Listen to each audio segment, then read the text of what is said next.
Mi socio me robó la empresa que fundamos juntos. Tardé 14 meses en dejarlo sin nada, de forma completamente legal. Tengo 31 años, soy panadero de formación, hice un curso de panadería artesanal hace como 8 años, no es que me desperté un día con el don. Mauricio es mi mejor amigo desde los 11 años, del colegio. Hace 5 años armamos juntos una panadería, El Horno de Barrio, nombre inventado, obvio, con la plata de mis ahorros, un préstamo familiar de mi lado, y su experiencia en administración porque él estudió contador, no se recibió, pero sabía más que yo de números, eso seguro. Al principio funcionaba, yo hacía el pan, él llevaba las cuentas, contratamos a 2 empleadas, doña Marta nos alquilaba el local a buen precio porque nos conocía de toda la vida y confiaba en nosotros. Todo bien, todo normal, como para no sospechar nada, ¿me entienden? Para que se hagan una idea de lo unidos que éramos, Mauricio fue de las primeras personas que apareció en casa, sin que nadie lo llamara,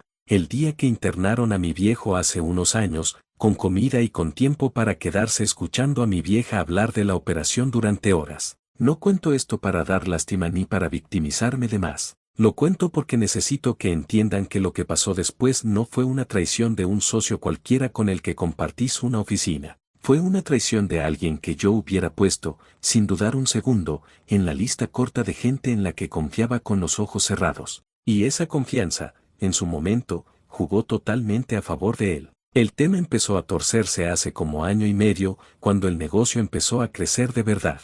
Empezamos a vender por mayor a 2 cafeterías de la zona, metimos redes sociales, la clientela se triplicó. Y ahí, justo ahí, Mauricio empezó a cambiar. Al principio fueron cosas chicas, reuniones con proveedores, sin necesidad de que vengas, yo lo resuelvo. Cambios en el sistema de facturación que él manejaba solo porque es más rápido si lo hago yo. Empecé a notar que cada vez había menos de los números reales de mi propio negocio y cuando preguntaba, Mauricio tenía siempre una explicación rápida, casi ensayada. Yo, como buen boludo confiado, lo dejé pasar. Era mi amigo de toda la vida. ¿Por qué iba a desconfiar? Hasta que un día llegué al local un lunes temprano, como siempre, y encontré la cerradura cambiada. Literal, la cerradura cambiada. Mi propia panadería. Llamé a Mauricio como loco. Me atendió recién a la tarde, con un tono que no reconocí, frío, casi de abogado leyendo un comunicado. Iván, tenemos que hablar en serio de unas irregularidades que encontré en la caja. Por ahora es mejor que no vengas al local hasta que se aclare todo. ¿Irregularidades? ¿En la caja? Yo ni siquiera manejaba la caja hacía meses, la manejaba él. A la semana siguiente me enteré, por un proveedor que me escribió preocupado, de que Mauricio le había mandado un mensaje a varios clientes mayoristas y a las 2 empleadas explicando que, por temas legales, Iván ya no forma parte de la sociedad, se detectaron faltantes de dinero de su parte y el tema está en manos de un abogado. O sea, no solo me sacó del negocio, me hizo quedar como un chorro delante de toda la gente con la que había trabajado codo a codo durante 5 años. Fui a hablar con doña Marta, la dueña del local, porque en algún momento habíamos firmado un contrato de alquiler los dos como garantes. Me mostró un papel, un acuerdo de modificación societaria, con mi firma, donde supuestamente yo cedía mi parte de la empresa a Mauricio por una suma simbólica. Esa firma no era mía, se parecía, sí, pero yo firmo distinto, con una rúbrica particular que me enseñó mi abuelo cuando era chico, dato boludo pero que después va a ser importante, guárdenselo. Esa firma del papel no tenía mi rúbrica. Era una falsificación bastante buena, pero falsificación al fin. Le mostré el papel a mi pareja, vale, esa noche. Y acá viene la parte que más me costó reconocer en su momento, vale, al principio, no me creyó del todo. No fue que pensara que yo era un chorro, pero sí me dijo, con mucho cuidado, algo como, Iván, ¿estás seguro de que en algún momento no firmaste algo sin leerlo? Vos confías mucho, a veces firmas cosas de Mauricio sin mirarlas 2 veces. Y tenía razón en eso último, yo confiaba ciegamente en Mauricio, firmaba papeles de la empresa sin leerlos línea por línea, porque para eso estaba él, que entendía de números. Así que por un segundo hasta yo dudé de mi propia memoria. ¿Y si en algún momento firmé algo así medio dormido, sin registrar bien qué era? Ese fue, creo, el momento más bajo de toda esta historia. No fue perder el negocio, fue que la persona con la que dormía todas las noches, por un segundo, dudó de mí, y peor, yo mismo empecé a dudar de mí. Los meses siguientes fueron un desastre. Me quedé sin trabajo, obvio, era mi única fuente de ingresos, sin reputación en el barrio, la gente hablaba, el que le robó a Mauricio, como si fuera un hecho comprobado, y con una deuda personal enorme porque había puesto mis ahorros y un préstamo familiar en ese negocio que ya no era mío en los papeles. Intenté hablar con un abogado de esos que cobran barato por consulta. Me dijo lo que no quería escuchar, sin pruebas sólidas de que la firma era falsa, iba a hacer mi palabra contra la de Mauricio, y él tenía documentación, testigos, las empleadas, que le creyeron a él porque él seguía pagándoles el sueldo, y plata para bancarse un juicio largo. Yo no tenía nada de eso. Me acuerdo de una noche particular, tirado en el sillón, que pensé seriamente en dejarlo pasar, cambiar de rubro, conseguir un trabajo en otra panadería como empleado, tragarme el orgullo y seguir adelante. Mi hermana me decía, déjalo, Iván, no vale la pena gastar salud peleando contra Mauricio, esa gente siempre encuentra la forma de salirse con la suya. Casi le hice caso. Lo que me hizo cambiar de idea fue una charla con Fernanda, una amiga de la facultad que ahora es abogada, especializada en temas comerciales. Nos juntamos a tomar algo, más para desahogarme que buscando ayuda legal real, y le conté toda la historia. Ella me hizo una pregunta que se me quedó grabada. ¿Vos alguna vez viste, con tus propios ojos, los balances reales de la empresa en los últimos 2 años? No lo que Mauricio te contaba, los números reales. No, no los había visto. Confiaba en lo que él me decía. Entonces, antes de pensar en pelear legalmente, necesitas entender qué pasó realmente con la plata de esa empresa. Porque puede ser que Mauricio te haya sacado solo para quedarse con el negocio. O puede ser que te haya sacado porque necesitaba que no estuvieras cerca mientras hacía otra cosa. Esa frase me cambió el eje de todo. Hasta ese momento yo estaba enfocado en probar que mi firma era falsa. Fernanda me hizo pensar distinto, porque ahora, porque justo cuando el negocio empezaba a crecer de verdad, Mauricio decidió sacarme del medio con tanta urgencia. Ahí empezó la parte de investigación, aunque suena más glamoroso de lo que fue en realidad. Fueron meses de trabajo aburrido, silencioso, sin decirle a nadie del barrio lo que estaba haciendo. Primero, con ayuda de Fernanda, pedí una copia certificada del contrato de alquiler original que habíamos firmado con doña Marta al principio, el que sí tenía mi firma verdadera, como base de comparación. Fernanda conocía a un perito calígrafo que, por un monto razonable, podía comparar mi firma real con la del acuerdo de cesión que Mauricio había mostrado. El peritaje, meses después, confirmó lo que yo ya sabía: la firma del acuerdo de cesión no era mía. Presentaba diferencias claras en la presión del trazo y, sobre todo, en mi rúbrica particular, la del abuelo. ¿Se acuerdan que Mauricio, por más que me conociera de toda la vida, nunca había logrado copiar bien porque yo mismo nunca le expliqué de dónde salía esa firma rara mía? Ese peritaje era una pieza importante, pero solo probaba que Mauricio había falsificado un papel. No probaba nada sobre irregularidades de plata, y sin eso, mi denuncia iba a sonar a pelea de socios, no a algo más grande. Ahí entró Susana, una contadora forense que me recomendó Fernanda, especializada en detectar fraudes en pequeñas y medianas empresas. Le pedí ayuda, con la poca plata que me quedaba, para entender qué había pasado realmente con las cuentas de El Horno de Barrio en los últimos 2 años. Susana consiguió, de manera totalmente legal, a través de un pedido formal como escondómino de la sociedad, algo que Fernanda armó con cuidado para que fuera impugnable, acceso a los movimientos bancarios de la cuenta de la empresa correspondientes al periodo en que yo todavía figuraba como socio. Lo que encontró me dejó helado. Durante más de 1 año, había transferencias mensuales, siempre por montos parecidos, a una cuenta personal que no era la de ningún proveedor ni empleado registrado. Susana rastreó el titular: era una casa de crédito informal, de esas que financian deudas de juego, ligada a un hombre que yo conocía bien,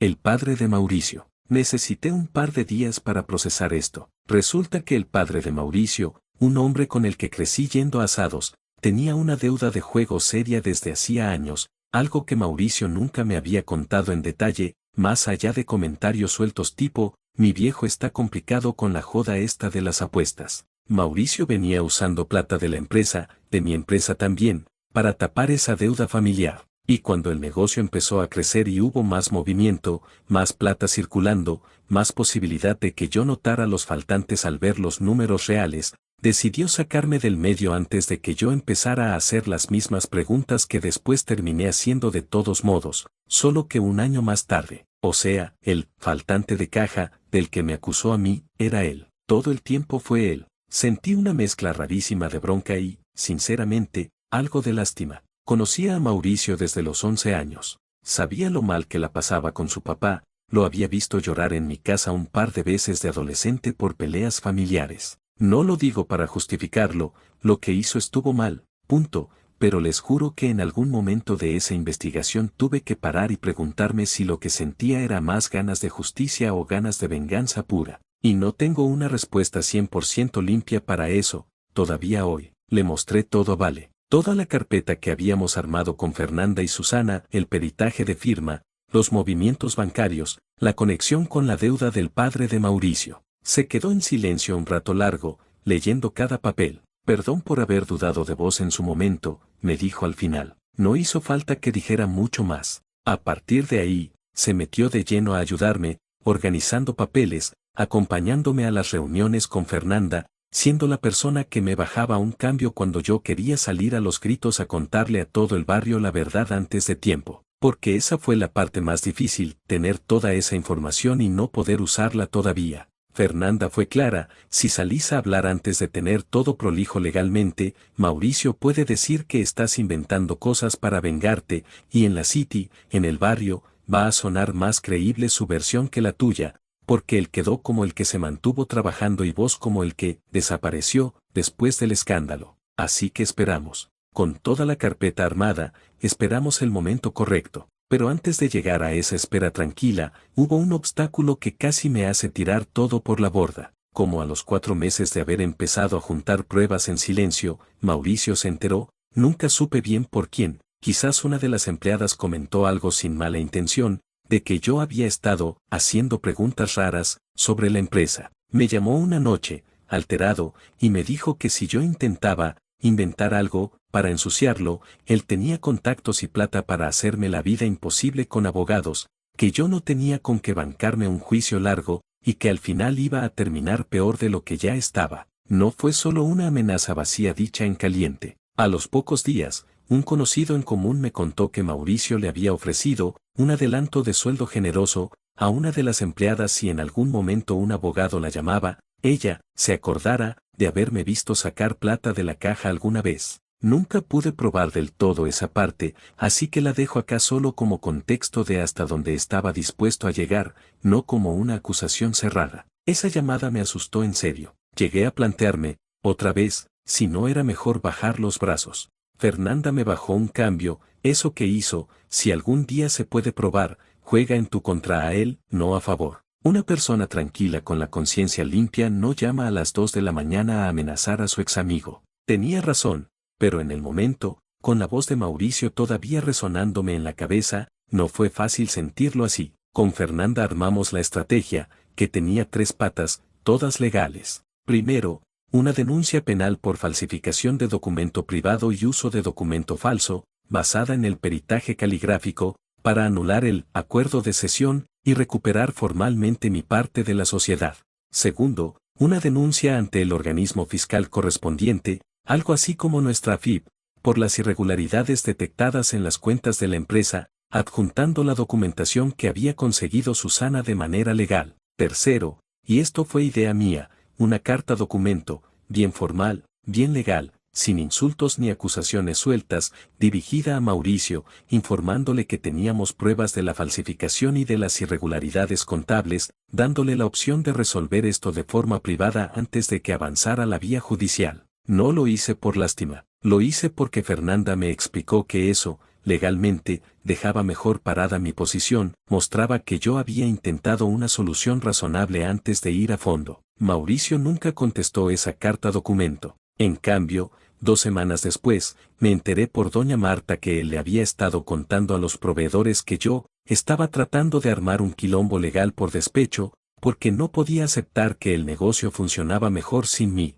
Ahí terminé de confirmar que no había forma de arreglar esto hablando. Avanzamos con todo. Un dato que no esperaba, cuando Susana estaba armando la documentación para la denuncia ante el organismo fiscal, se topó con algo que cambió bastante la película. La empresa ya tenía, desde varios meses antes de que yo me enterara de cualquier cosa, una inspección iniciada por el fisco, por inconsistencias detectadas de manera rutinaria en las declaraciones de impuestos de El Horno de Barrio. O sea, Mauricio ya estaba en la mira de una investigación externa, sin que yo tuviera nada que ver, antes de que yo empezara a mover un dedo. Esto me generó una sensación rarísima que todavía hoy, sinceramente, no termino de resolver del todo. Mi denuncia fue lo que lo hundió, o solo aceleré algo que de todas formas iba a pasar. Se lo comenté a Fernanda, medio angustiado, como buscando que me confirmara que yo había sido decisivo en la caída de Mauricio. Ella, con la honestidad que la caracteriza, me dijo,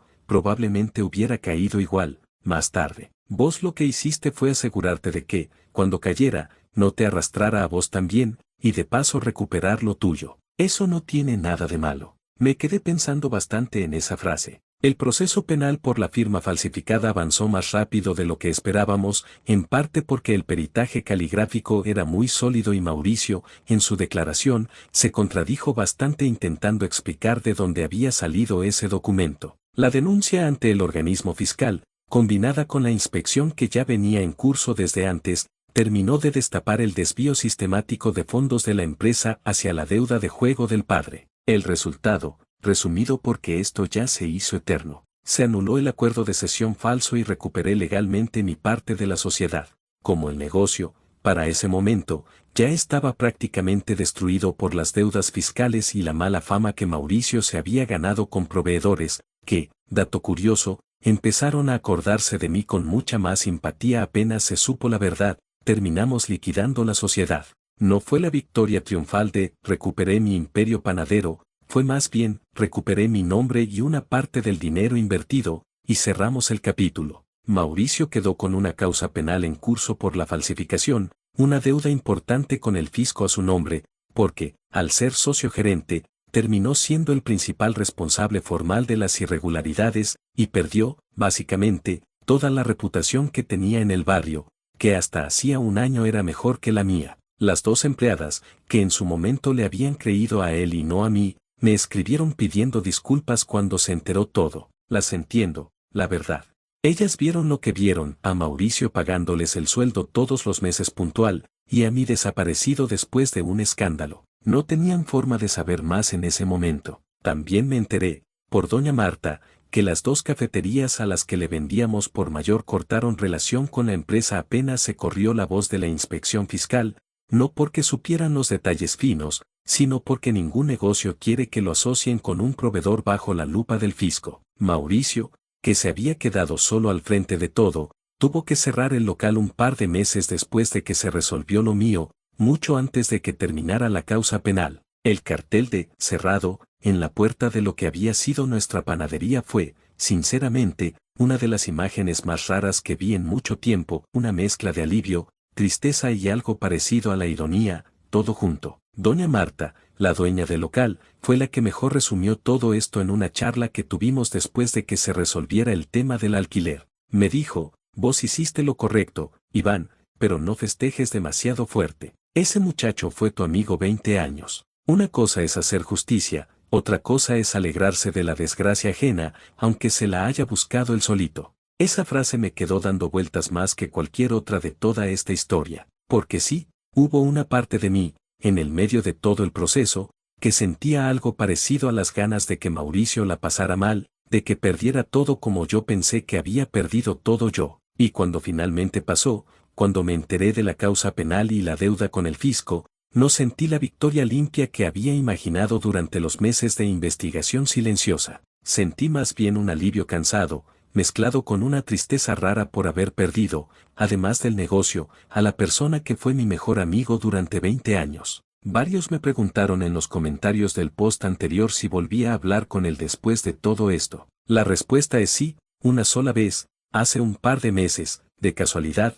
en la puerta de un supermercado. No hubo grito, ni pelea. Se acercó él, medio incómodo, y me dijo, textual, sé que no tengo mucho derecho a decir esto, pero lo que hice estuvo mal, y en algún momento se me fue de las manos. Empezó como algo que iba a devolver rápido, después se hizo una bola de nieve, y cuando quise darme cuenta ya no sabía cómo salir sin que se enterara todo el mundo, así que preferí sacarte a vos del medio antes de que lo descubrieras. No le dije que estaba todo bien, porque no está todo bien, pero tampoco le grité, ni lo insulté. Le dije que espero que resuelva el tema con su papá, en serio, porque conozco esa historia de hace mucho, y que espero que en algún momento entienda que lo que me hizo a mí no tiene vuelta atrás en nuestra amistad, pase lo que pase con la causa judicial. Antes de irse, agregó algo que no le pedí pero que me quedó dando vueltas: vos siempre fuiste el que confiaba de más, Iván. Yo sabía que si te mostraba un papel con cara de urgencia,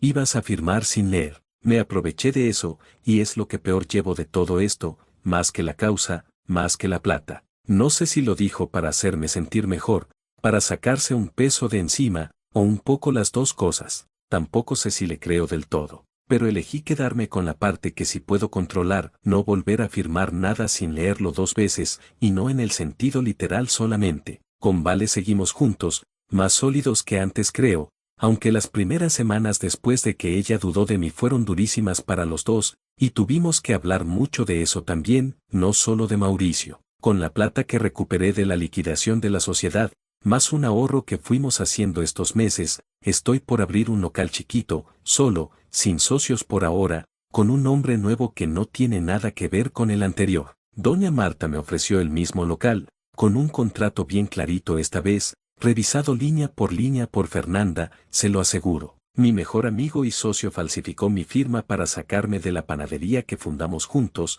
me acusó públicamente de robar plata de la caja cuando en realidad el que desviaba fondos era él, para pagar una deuda de juego de su padre, y durante más de un año armé, con ayuda de una abogada y una contadora forense, un caso completamente legal que terminó anulando la firma falsa, destapando el fraude real, y devolviéndome el nombre y parte del dinero, mientras que él quedó con una causa penal y una deuda enorme con el fisco. No sé si esto cuenta como venganza, en el sentido en que se usa esa palabra en este subreddit, porque en realidad nunca hice nada más que buscar pruebas reales y presentarlas donde correspondía. Pero sé que, si no hubiera investigado, hoy estaría viviendo con la fama de chorro en mi propio barrio mientras el verdadero responsable seguía tranquilo con la vida. Todavía me pregunto, algunas noches, si hice lo correcto o si me convertí un poco en la misma clase de persona que él, solo que con papeles legales en la mano en vez de una firma falsificada. Hay días en que pienso que simplemente hice lo que cualquiera haría para defender su nombre y su plata.